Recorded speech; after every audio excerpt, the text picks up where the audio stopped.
meron dito, bro? Ano meron dito?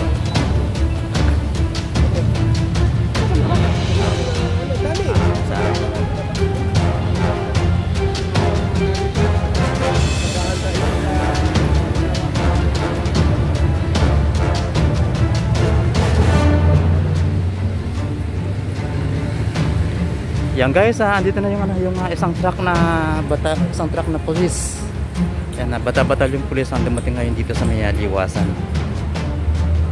Bilang paghahanda sa malawakang rally na darating. Ayan, napakarami. Yung mga parte na po, mga kababayan.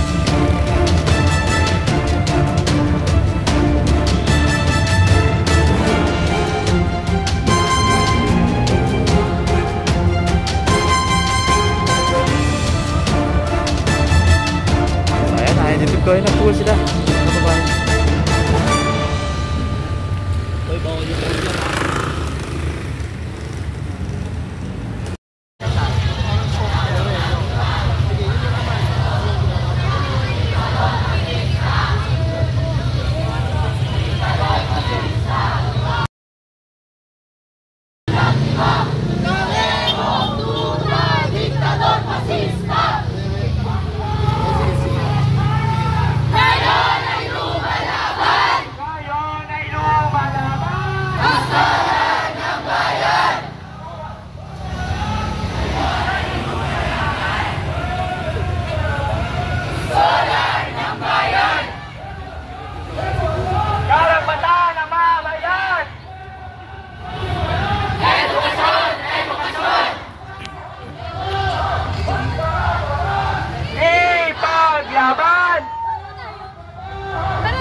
Uy, bawal yung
obserbahan ang paligid at agad itusan sa mga kung may kailang tao o aktividad.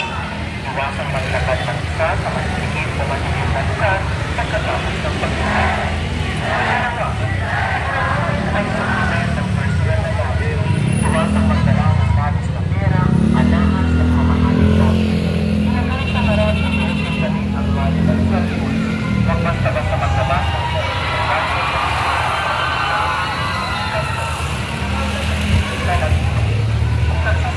magkaroon ng at lumayo sa pinagkukulan. Hindi ng ligtas na lugar kung saan may presensya ng mga na security at ikapat, naman sa mga tagpunin ng mga otoridad, pag-uod sa mga agisyon ng pagkalutusin at ng mga organize. Huwag tumulong sa inyo para sa seguridad. Kaya, ang mga tandaan ang numero na pinakamalapit na pagkalutusin o barangay po. Hotline ng Mandaluyong. Ikaan, gawin disiplinado at responsable. Respeto ang karapatan ng iba habang pinapahayag ang sarili ng pagkalutusin. Iwasan ang mga gawain maaaring magtulong ng pagkalutusin at pagkalutusin. Paalala ang ilang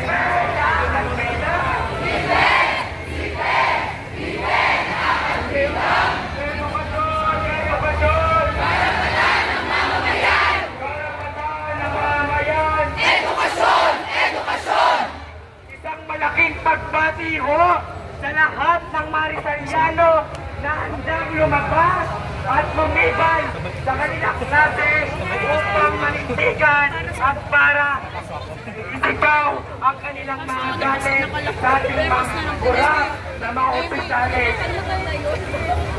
Sa harap po na lumalalang pasyon sa bansa natin, sila talaga walang nagbabago. Linggo-linggo, may bagong issue, may bagong anomalyang binubulgar at may panibagong bilyonong nawawala.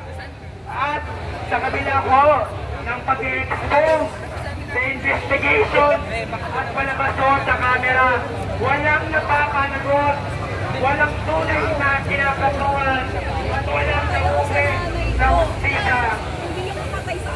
Habang ang mga nasa komisyon ay nagpapakasata sa pondo ng bayan, tayong mga ordinaryong Pilipino ang paulit-ulit na nagsisiksik sa ilalim ng kakulangan.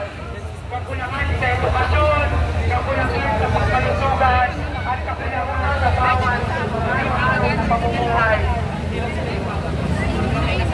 Sa bawat pisong ninanakaw ng mga gobyernong nakaupo sa makapangyarihang buwan, may estudyante kong dito sa pag-aaral. May pamilya kong naghihirap na hindi makakain ng 3 beses sa isang araw. At may pangarap ko ang mga estudyante at kabataan ang ninanakaw. Papayag mo tayo doon na may scholar ng bayan. Tayo papayag. Hindi simpleng issue ang korupsyon. Ito ho ang ugat ng bulok na sistema ang pumapatay sa kinabukasan ng kabataan. Hanggang hindi sila napapanagot, patuloy ko umubos ang pondo na dapat doon sa mga bayan. Patuloy ko tayong mapagkakaitan, patuloy ko tayong mauubusan. At sino nga ho? At sino nga ho ba? Isa sa mga kailangan korupsyon. Tayo ho